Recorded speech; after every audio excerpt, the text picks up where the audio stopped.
కలిసి ఉన్నప్పుడు అన్నీ బాగుంటాయి, విడిపోయినటువంటి సందర్భంలో వచ్చే వివాదాల్లో ఇదొకటి అవుతుంది. విశాఖపట్నం, విజయవాడ ఈ 2 మెట్రోలకి 100% సాయం చేయండి అని కేంద్ర మంత్రిని కలిసి నిన్న చంద్రబాబు గారు కోరారు. ఒక ఆంధ్రుడిగా ఈ 2 చోట్ల మెట్రో రావాలని కోరుకుంటా. కానీ ప్రాక్టికల్గా బాబు గారు అడిగినటువంటిది సాధ్యం కాదు.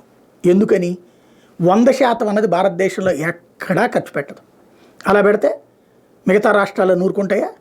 పొరపాటున కూడా ఊరుకో. ఇకపోతే పీపీపీ ప్రాతిపదికన ఇస్తే కొన్ని తీసుకుంటాయి, పబ్లిక్ ప్రైవేట్ పార్టిసిపేషన్ అన్నటువంటిది. దీని కిందనే ఇప్పుడు హైదరాబాద్ మెట్రో అయినా, కోల్కతా మెట్రో అయినా, ఢిల్లీ మెట్రో అయినా ఇవన్నీ నడుస్తున్నాయి. అయితే ఈ పీపీపీ కింద తీసుకునే వాళ్ళకి ల్యాండ్స్ ఉచితంగా ఇవ్వాలి.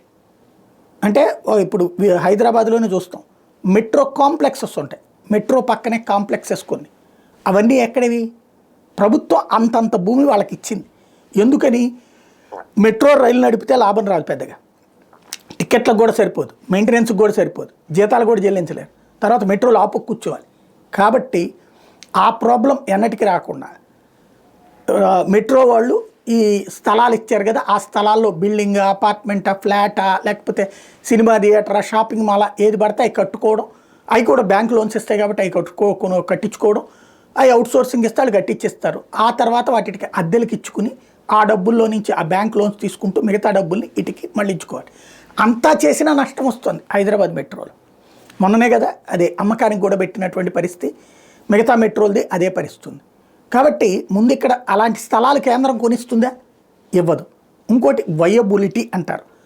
1 కోటి జనాభా ఉన్నటువంటి హైదరాబాద్లోనే వైబిలిటీ లేదు. విజయవాడ, విశాఖలో ఏం వైబిలిటీ ఉంటుంది? ఇక్కడ 1 కోటి మంది జనాభా ఉన్నారా? విశాఖపట్నంలో 40 లక్షలు వేసుకోవాలి, విజయవాడ 20 లక్షలు వేసుకోవాలి. ఇది చుట్టుపక్కల ప్రాంతాలు, ఈ మెట్రో చుట్టూతో అదంతా కూడా కలిపితే దాంతో టికెట్లతో రాదు. కాబట్టి దీనికి ఆల్టర్నేటివ్ ఏంటి అనేది ఊరికినే పేపర్ స్టేట్మెంట్లు, లేకపోతే కనుక మేము అడిగాం వాళ్ళు ఇవ్వలేదని చెప్పడానికి, లేదా ఎందుకు ఇయ్యరు అనేటటువంటి ఒక ఉద్వేగాలు సృష్టించడానికి కాకుండా అవైలబిలిటీ ఏంటి? ఇప్పుడు విజయవాడలో మెట్రో పెట్టాలా, ఎక్కడి నుంచి ఎటు తీసుకెళ్ళాలి? రోడ్డే ఉండి చచ్చింది, బంగారు రోడ్డు, ఏలూరు రోడ్డు, చెంచాడు ఉంటాయి. హైదరాబాద్లో బంజారాహిల్స్, జూబ్లీ హిల్స్ లాంటి వాటిట్లో అంత పెద్ద పెద్ద రోడ్లు ఉంటేనే అక్కడ మెట్రో వేసాక కంజెస్టెడ్ అయింది. బెజవాడలో ఎక్కడ పెడతాం? వైజాగ్ ఫీజిబిలిటీ ఉంది. బెజవాడకు పెట్టాలంటే అవుట్స్కట్స్లో పెట్టాలి, అవుట్స్కట్స్లో పెడితే కనుక దీంట్లో వైబిలిటీ ఉండదు. కాబట్టి దీనికి ఏంటి అసలు? మనమంటూ ఒక డిపిఆర్, మనదంటూ ఒక ప్లానింగ్, డీటెయిల్డ్ ప్లానింగ్ రిపోర్ట్ ఉండాలి కదా, డీటెయిల్డ్ ప్రాజెక్ట్ రిపోర్ట్ అనేది ఉండాలి కదా.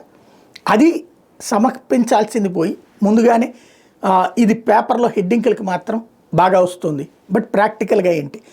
ఖచ్చితంగా ఈ రెండింటికి కావాలంటే నేను ఇంతకుముందు కూడా చెప్పాను, విశాఖపట్నాన్ని విజయనగరం దాకా ఎక్స్పాండ్ చేయాలా, విశాఖ విజయనగరాన్ని కలిపి జంట నగరాలుగా అనౌన్స్ చేసి అప్పుడు 1 కోటి జనాభాను చూపించడానికి వీలవుతుంది.